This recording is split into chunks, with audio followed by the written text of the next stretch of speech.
আর একটি পাথরও যদি সরানো হয় জীবন ঝালাপালা করে দেব। সিলেটের নতুন জেলা প্রশাসক হিসেবে দায়িত্ব নিয়েই তিনি হুঙ্কার দিয়েছেন। সাদা পাথরে ছুটে গিয়ে পথিমধ্যে গাড়ি থামিয়ে নেমেছেন অভিযানে। র্যাবের নির্বাহী ম্যাজিস্ট্রেট থেকে সিলেটের নতুন জেলা প্রশাসক। দীর্ঘ পথ চলায় সারোয়ার আলম কখনো দায়িত্বের সঙ্গে আপোষ করেননি। ক্ষমতার দাপটকে তোয়াক্কা না করে তিনি সবসময় সৎ ও নির্ভীক থেকেছেন। সততার পথে অটল থেকেছেন বলে অতীতে তার পদোন্নতি হয়নি। আসলে তিনি পদ পদবীর মায়াই করতেন না। ভেজাল বিরোধী অভিযানে নেতৃত্ব দিয়ে হয়ে উঠেছিলেন জনতার নায়ক। হাতের 10টা আঙুল যেমন সমান নয়, তেমনি প্রশাসনের সব কর্মকর্তাও খারাপ নয়। বিশ্বাস না হলে সারোয়ার আলমকে দেখুন। সারোয়ার আলম এমন একজন মানুষ যাকে দেখলে অপরাধীরা ভয়ে কাঁপে। র্যাব সদর দফতরের নির্বাহী ম্যাজিস্ট্রেট থাকাকালীন সারোয়ার আলম প্রতিদিনই ঢাকার কোনো না কোনো ব্যবসা প্রতিষ্ঠান, শিল্প কারখানা কিংবা খাবারের দোকানে অভিযান চালিয়েছেন। একই সঙ্গে কিশোরদের নেশা থেকে শুরু করে রাজধানীতে ঘটা নানা অপরাধের বিরুদ্ধেও সমান তালে অভিযান চালিয়েছিলেন তিনি। 2019 সালে ফকিরাপুলে ক্যাসিনোতে ও যুবলীগ নেতা জি.কে. শামীমের অফিসে অভিযান ছিল সবচেয়ে আলোচিত। এছাড়া দেশে করোনা সংক্রমণ ছড়িয়ে পড়ার পর থেকে কোয়ারেন্টাইন ও সামাজিক দূরত্ব নিশ্চিত, নকল মাস্ক, গ্লাভসের বিরুদ্ধে অভিযান পরিচালনা করেছেন র্যাবের এই সাবেক চৌকস কর্মকর্তা। এছাড়া ফার্মগেটে পদচারী সেতু দিয়ে চলাচল না করে সড়ক পারাপারের ঘটনায় নামমাত্র জরিমানা করে যাত্রী সাধারণকে সচেতন করেছিলেন তিনি। সর্বশেষ পুরান ঢাকায় হাজী সেলিমের বাড়িতে অভিযান ও ভ্রাম্যমাণ আদালত পরিচালনা করে তিনি আবারও আলোচনা আসেন। সারোয়ার আলম 27তম বিসিএসএ ক্যাডার সার্ভিসে যোগদান করেন।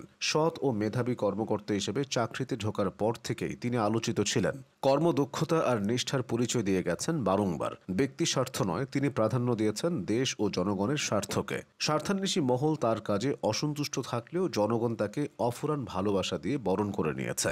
সারোয়ার আলম 1978 সালের 28 ডিসেম্বর কিশোরগঞ্জ জেলার পাকুন্দিয়া পৌর সদরের বড় বাড়িতে জন্মগ্রহণ করেন। ব্যবসায়ী বোরহান উদ্দিন ও গৃহিণী আমেনা খাতুনের একমাত্র পুত্র সন্তান তিনি। 1983 সালে তার শিক্ষাজীবন শুরু হয় বাড়ির পাশের ইসমাইল মেমোরিয়াল সরকারি প্রাথমিক বিদ্যালয় থেকে। লাজুক ও শান্তশিষ্ট হলেও লেখাপড়ায় ছিলেন বেশ মনোযোগী। প্রাথমিক স্কুলে ক্লাসের ফাঁকে অন্য সবাই যখন খেলাধুলা আর হই হুল্লোড়ে মেতে উঠত, তখন সারোয়ার ক্লাসে একা একা পড়াশোনায় মগ্ন থাকত।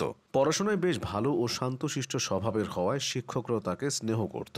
1993 সালে পাকুন্দিয়া পাইলট উচ্চ বিদ্যালয় থেকে এসএসসি পরীক্ষায় প্রথম বিভাগ পেয়ে তিনি ভর্তি হন কিশোরগঞ্জ গুরুদয়াল সরকারি কলেজে। 1995 সালে এ কলেজ থেকে এইচএসসি পরীক্ষায় প্রথম বিভাগ অর্জন করে তিনি ঢাকা বিশ্ববিদ্যালয়ের প্রাণিবিদ্যা বিভাগে ভর্তি হন। বিশ্ববিদ্যালয় জীবনে নিয়মিত পড়াশোনা করে ভালো ফলাফল করার পাশাপাশি তিনি টিউশনি করতেন। এরপর ঢাবির প্রাণিবিদ্যা বিভাগ থেকে 2005 সালে প্রথম শ্রেণীতে স্নাতকোত্তর পাশ করেন। তিনি অস্ট্রেলিয়ার সিডনি থেকে ইনস্টিটিউট অফ পাবলিক অ্যাডমিনিস্ট্রেশনে ডিপ্লোমা ডিগ্রিও অর্জন করেছেন। সারোয়ার আলম 2008 সালে 27তম বিসিএসে উত্তীর্ণ হন।